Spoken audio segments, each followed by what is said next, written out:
All right, yeah, shit, we need to decide the order, alphabetical order of the I am. So who have we got? Well, Will, you're going last. Did 3 A's. Brilliant. Oh, Jesus. And they're LMN as well. Brilliant. Brilliant, brilliant, brilliant. Ask the Hosts, episode 18. I'm Joe. I'm Popey. I'm Amolith. I'm Andy. And I'm Will. Hello, chaps. It's a full house today. The idea of this show is very simple. You send in your questions to us, show@askthehost.com, and we answer them. The catch is they can be about anything except Linux and open source. Before we get started, a quick thank you to our patrons and people who support us with PayPal. We really appreciate that. You can learn more at askthehost.com/support, and patrons get these episodes 2 weeks early. The first question then. Mike asks, what was the first game system you ever owned as a kid? Was it like a PlayStation 7 for you, Amolith? No. If we want to go to handhelds, a Game Boy Color, Game Boy Advance, and then a PlayStation 2, and then 3. The rest of them, it was probably Pong or something. Yes, yes, it was. Ours was an orange thing with 2 round paddles, and they were connected via a wire, and you plug them into the TV and tune the TV in, and there were like 4 games: tennis, squash, badminton, doubles, and then practice or something like that. It was just 4 different variations of Pong, but for 2 people.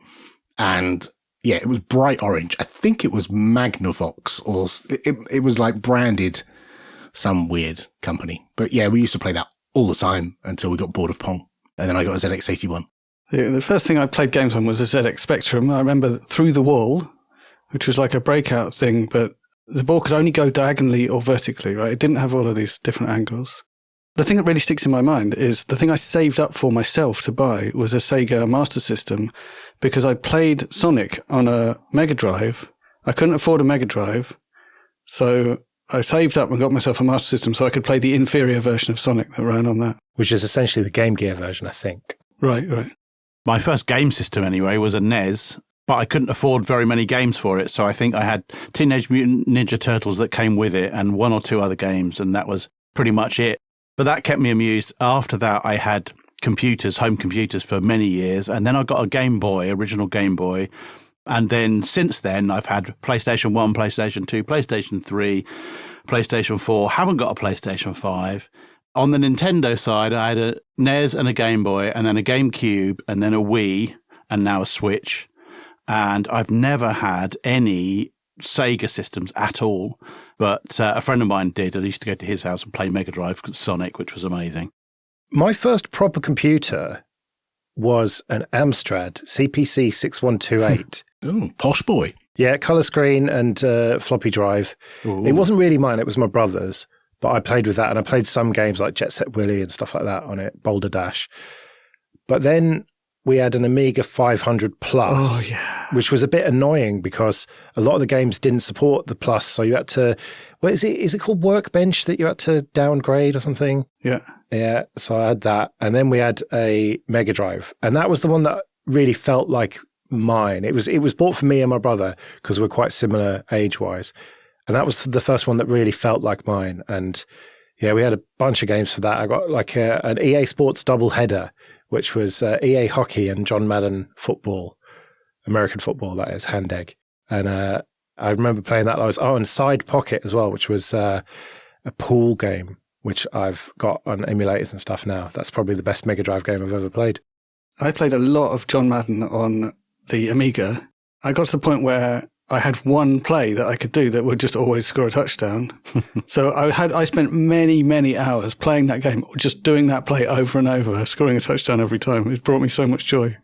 My 3 favourite games from other people's systems that I didn't have was I'd play Ikari Warriors with my mate Keith on the CPC 464 around his house because it was really colourful. It was great. 2-player, like Commando, running up the screen, shooting people.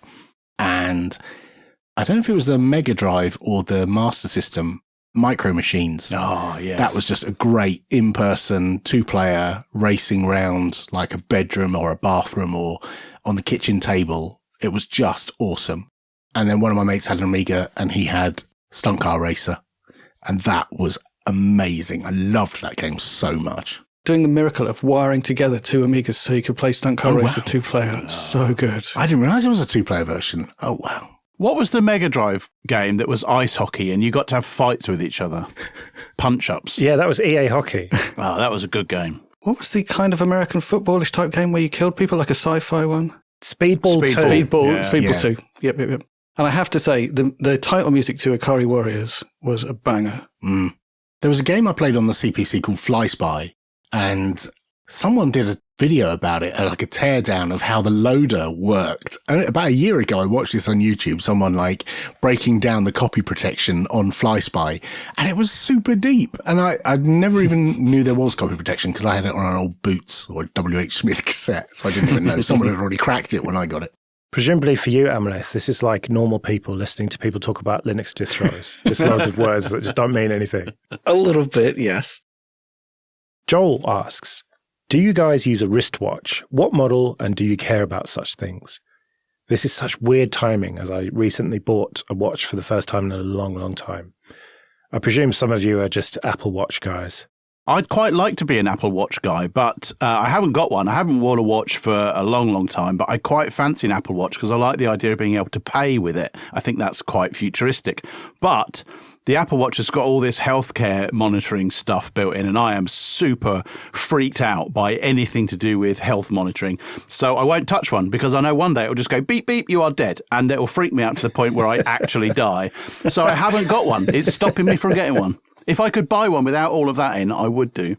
So on the flip side, I used to have a Pebble, a couple of Pebbles, the like newer generation one, not the first one that was like in vogue with like Uber nerds. I had the more modern one that actually worked. And when that died, I switched to having an Apple Watch because I had an iPhone by then. And the whole health monitoring thing, I'm quite pleased I've got it because for many years I've had heart palpitations and I've been to the doctors and I've been to hospital and they've never been able to catch it on an ECG, and my watch has caught it multiple times and actually sends me notifications and says you've had more of these atrial fibrillation or whatever they're called. You've had more of those this week than previous weeks.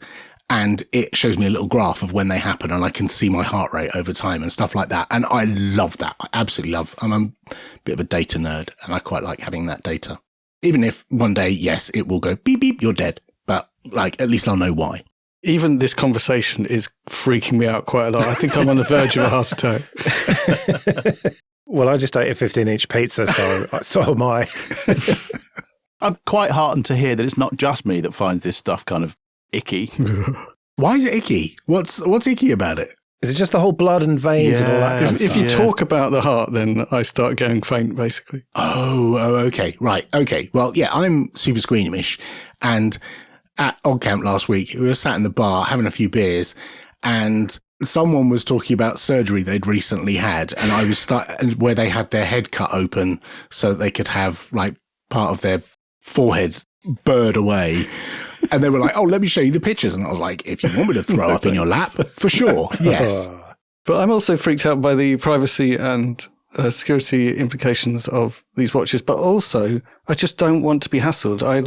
I leave my phone downstairs when I go to bed. I just don't want notifications to be any more visible to me than they are now. So I wouldn't want a smartwatch. I do actually really wish I could wear a watch so I knew what time it was. But whenever I get a new watch, the strap breaks and I just don't get around to sorting it out, and so I don't have a watch. You know you can turn the notifications off. Well, then why have I got the smartwatch? Well, you can turn them off when you go to bed, is my point. Like, you can have them on when you want them on. I don't want notifications more visible to me at any time. I want important ones more visible to me because I keep my phone on silent all the time. It is only ever on vibrate. So I miss a lot of stuff, but I want to be able to know when I get a call. And the easiest way to notify me is to vibrate my wrist directly where I can feel it and see it and all that stuff. But additionally, as well as what Alan said, I have the Galaxy Watch 6 Classic, and I was using it to track my sleep.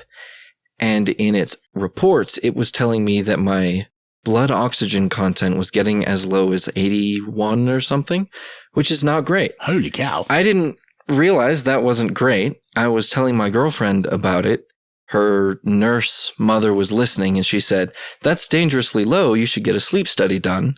And I was like, absolutely, I will go do that, because you should never fully trust the data from the sensors. It should be considered a warning to go see a specialist about whatever it is. But then the sleep study came back pretty definitively that I have obstructive sleep apnea, which is not good. And because of that, I now have a CPAP machine. And I wouldn't have realized that without the watch. Well, no, that's not quite true. When my girlfriend had stayed over the night a few times, she had noticed that I stopped breathing a few times while I was sleeping. And then right as she was about to warn me, I'd kind of splutter a bit and start breathing again. But she didn't think it was enough to warn me. But then with the warning from the watch, absolutely say something and all that stuff. Well, I have tried various smartwatches. I had a Pebble for a while, and I had a Sony Smartwatch 2, I think it was, for a while. And the bottom line is that they just weren't good enough to justify charging all the time and all that kind of thing. And I would like to have an Apple Watch, but they only work with iPhones, and I don't want to have an iPhone. I'd consider getting a Pixel Watch, but I just don't think they're going to be very good, really. And I decided, right, I'm going to get a watch, just a normal old school watch. Now, the Casio F91W, the classic watch, is what I had as a kid, and I really wanted something like that. But I didn't want it to be plastic. I wanted a metal strap or bracelet, as they call it. And I also wanted a decent backlight. So I got an A618, I think it is. So if you imagine the classic Casio watch, but just in a kind of metal looking finish for the watch and a metal strap with a good kind of blue backlight, kind of teal backlight, that's what I've got. But then I started looking into more and more Casio watches, and I discovered the 1200 WHD. It's a dangerous rabbit hole. It is a rabbit hole. That is known as the Casio Royale, I think. I think it's similar to one of the James Bond watches from the 70s and 80s. It's a world time watch, and it looks very, very kind of 70s, late 70s. But I think it came out in about 2005 or something. This was only 30 quid from Argos. So yeah, I'm all in on Casio watches. I used to have the Casio F91W watch face on my Pebble Time. So despite having a Pebble, I still had it look like a Casio watch, which was quite cool from a nerdy point of view. All right, we've got a couple of questions that are related. Jan asks, what was the most cringeworthy thing you ever did? And Radu asks, can you tell us an embarrassing episode from your youth? I really don't want to tell you mine. It's so bad. It's so bad. So someone has to go first. The first time I really drank too much, almost the first time I drank properly, went to the local rugby club for a party, drank quite a lot, ended up like fully declaring my love for a girl, like on my knees, saying how much I loved her. And then my very nice friend's dad took me home, and I vomited all over his car. And then I had literally a 2-day full-on hangover. So I had a really good lesson about drinking. I sent a Valentine's card. I had completely wiped this from my brain, and somehow it's just popped into my head.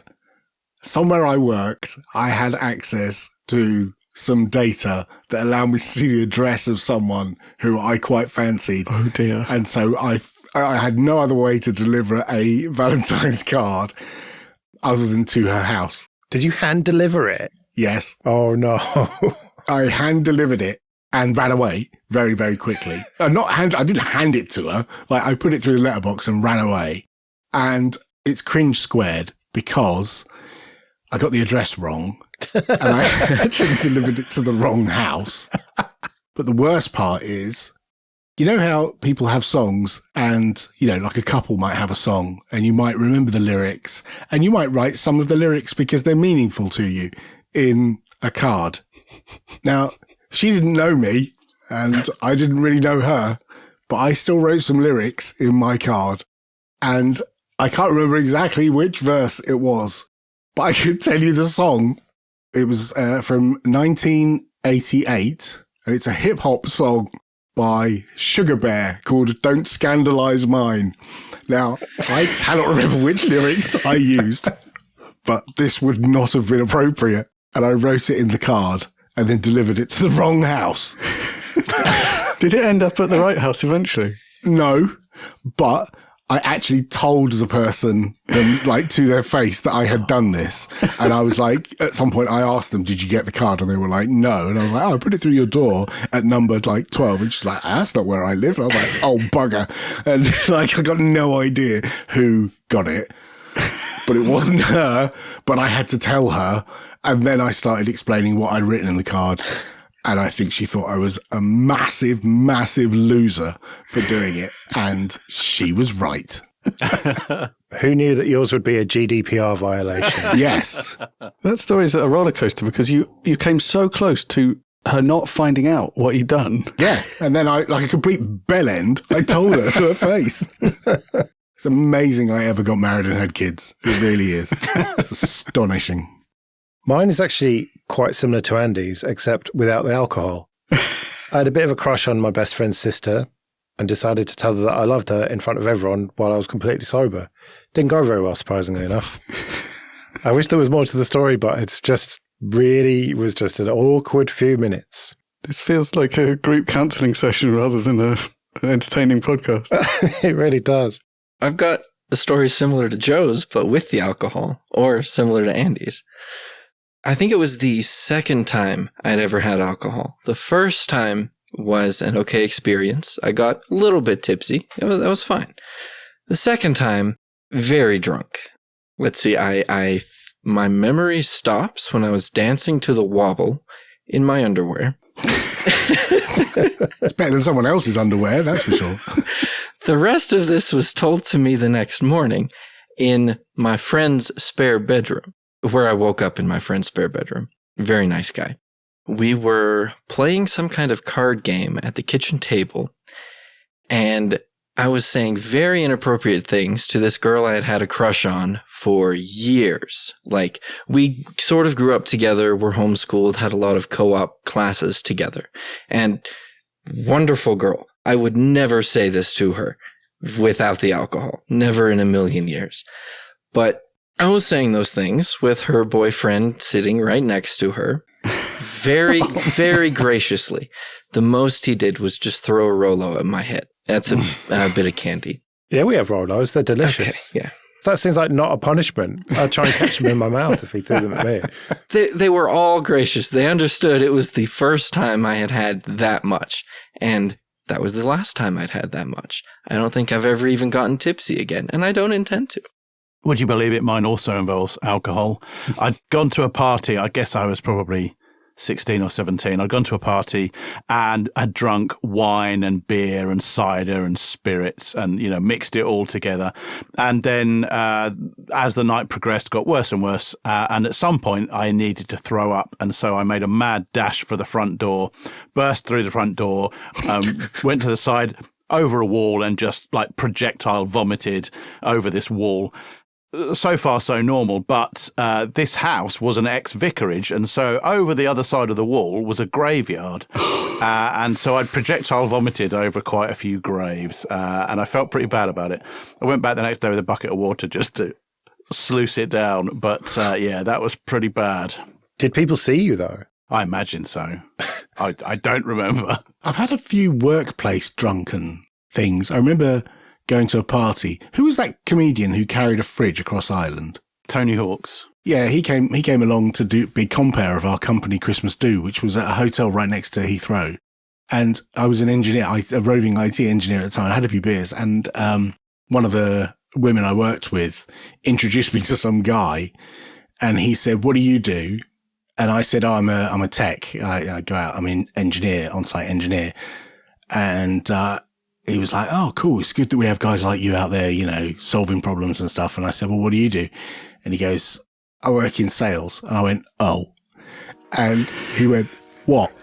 I was like, "Oh, He went, "What?" I said, "Well, sales and marketing. They're all a bunch of wankers, aren't they?"